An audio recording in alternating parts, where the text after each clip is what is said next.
Hey guys. So நான் ரீசெண்டாக வந்து கங்குவா மூவி பார்த்தேன்.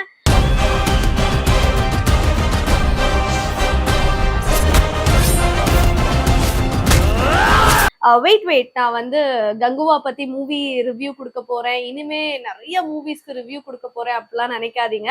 எனக்கு பர்டிகுலரா இந்த மூவியை பத்தி இன்னைக்கு உங்க கூட கொஞ்சம் ஷேர் பண்ணிக்கணும்னு தோணுச்சு, அதனாலதான் இந்த வீடியோ வந்து ரெஜிஸ்டர் பண்றோம். ஸோ கங்குவா மூவி வந்து நிறைய நெகட்டிவ் கமெண்ட்ஸ்லாம் வருது.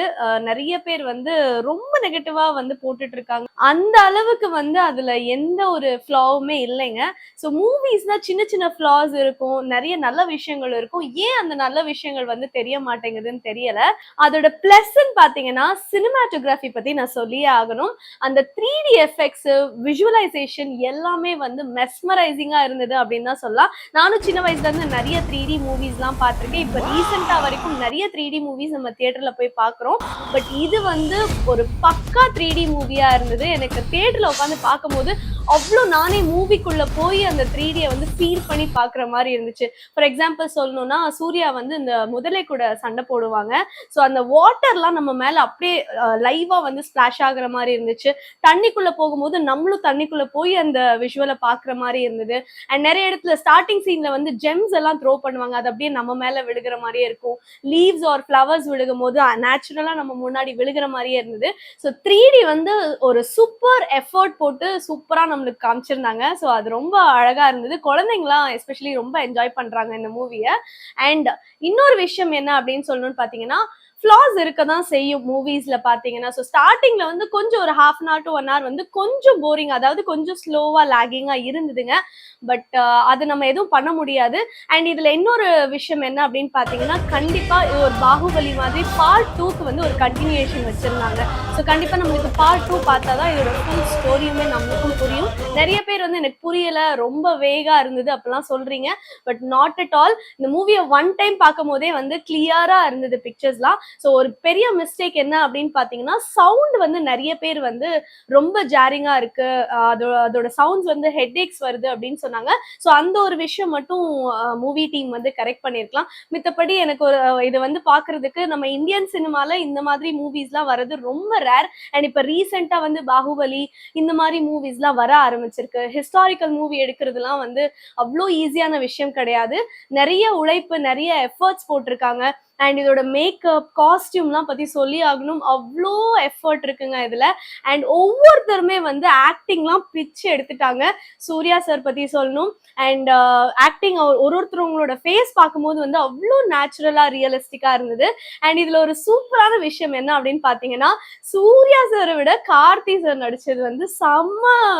அது எப்படி சொல்றது, நம்ம கார்த்தியை வந்து ஒரு ஹீரோவா பார்த்தாலும் பிடிக்கும், வில்லனா பார்த்தாலும் பிடிக்கும். ஸோ அவர் எந்த ரோல் பண்ணாலும் அதை வந்து அப்படியே கலக்கிடுறாரு. ஸோ இதுல வந்து அவரு நெகட்டிவா பண்ணது வந்து பார்க்க அவ்வளோ சூப்பரா இருந்தது. நம்மளுக்கு தலை வந்து மங்காத்தா படத்துல அவர் நெகட்டிவ் ரோல் பண்ணாலும் அந்த மூவி ஃபுல்லாவே சூப்பரா இருந்திருக்கும். ஸோ அந்த ஃபீல் வந்து இதுல கார்த்தி சார் வந்து 1-2 ரோல், சின்ன ரோல் தான் பண்ணியிருப்பாரு. பட் அதுவே அவ்வளோ சூப்பரா இருந்தது.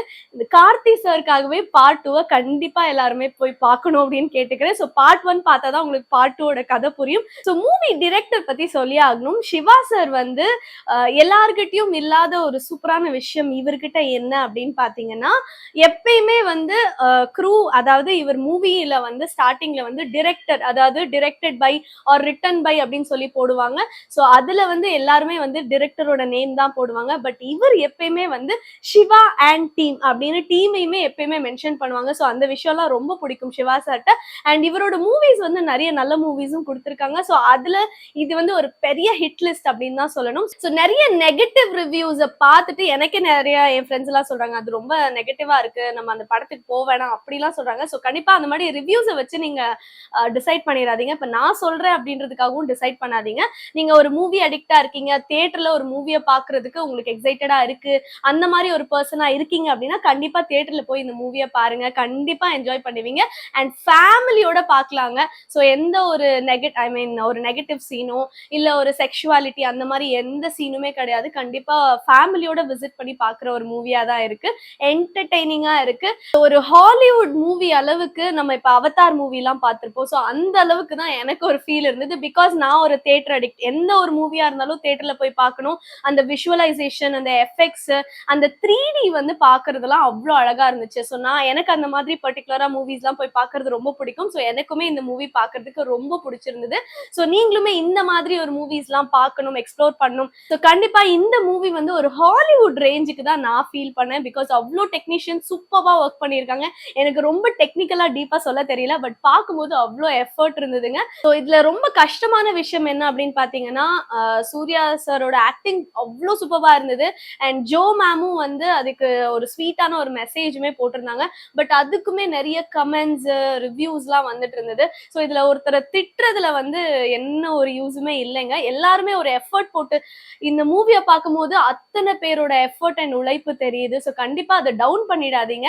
இந்த மாதிரி நெகட்டிவா பேசுறது, ஹார்ஷா பேசுறதெல்லாம் கண்டிப்பா ஸ்டாப் பண்ணுங்க. நிறைய பேர் நெகட்டிவ் ரிவ்யூஸ் கொடுத்துட்டு இருக்கீங்க. ஸோ கண்டிப்பா அதை ஸ்டாப் பண்ணுங்க மக்களே. நீங்க நெகட்டிவா பேசுறனால ஈஸியா பப்ளிசிட்டிக்காக பண்றீங்களா இல்ல என்ன ரீசன்னு எனக்கு தெரியல. இந்த மூவியை மட்டும் பர்டிகுலரா அவ்வளோ டவுன் பண்றீங்க. இதுல அர்த்தமே கிடையாது.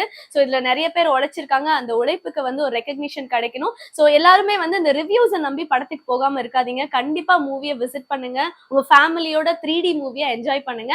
அண்ட் இந்த சேனல்ல பாத்தீங்கன்னா நம்ம மீன் ஸ்டாக் சேனல்ல இந்த மாதிரி நிறைய இன்ட்ரெஸ்டிங்கான விஷயங்கள்லாம் நான் வந்து ரீசெண்ட் டேஸ்ல ஷேர் பண்ணிட்டு இருக்கேன். ஸோ கண்டிப்பா நம்ம சேனலை ஃபாலோ பண்ணுங்க, சப்ஸ்கிரைப் பண்ணுங்க.